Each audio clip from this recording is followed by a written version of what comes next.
দাঁড়ান ভাই। ভাই। আসসালামু আলাইকুম। ওয়ালাইকুম সালাম ভাই। ভাই ভালো আছেন? হ্যাঁ ভাই ভালো আছি, আপনি ভালো আছেন? হ্যাঁ আল্লাহর রহমত ভালো আছি। ভাইয়ের দেশের বাড়ি কোথায়? দেশের বাড়ি ভাই রেত্রকোনা ভাই। এই রাত্রকোনা। হ্যাঁ ভাই। এই আপনি এই বাইর দিয়া এই বাইর দিয়া কি করেন? এই বাইর দিয়ে কুচ্ছে ধরি ভাই। কুচ্চা? হ্যাঁ ভাই। ওই এই কুচ্চা কিভাবে মারেন? এই যে ফাইটটা তুই ফারে উঠে এটা কয় ঘন্টা লাগে? এই 12 ঘন্টা। 12 ঘন্টার মতন লাগে। হ্যাঁ। এই প্রতি কাছার মধ্যে কটার কুচ্চা বাজে? এই 2টা 3টা। এই ডেইলি আপনি কত টাকা বেচতে পারেন? এটি এই 1000-1200। 1000-1200। হ্যাঁ। আরো কি বাইর পাতা আছে? হ্যাঁ আছে। কতটি? এই 70টা। 70টার মতন। হ্যাঁ।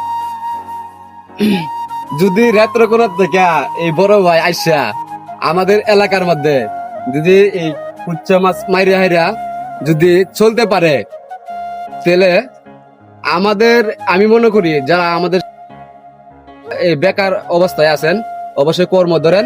দেখেন এই ভাই যদি রাত্রকোনাতে আইসা যদি মাছ মারতে পারে, তাহলে আমরা কেন পারবো না?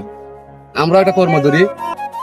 যদি ভিডিওটা ভালো লাগে তো অবশ্যই লাইক কমেন্ট শেয়ার করে অবশ্যই ভিডিওটা বেশি বেশি করে শেয়ার করে দিবেন।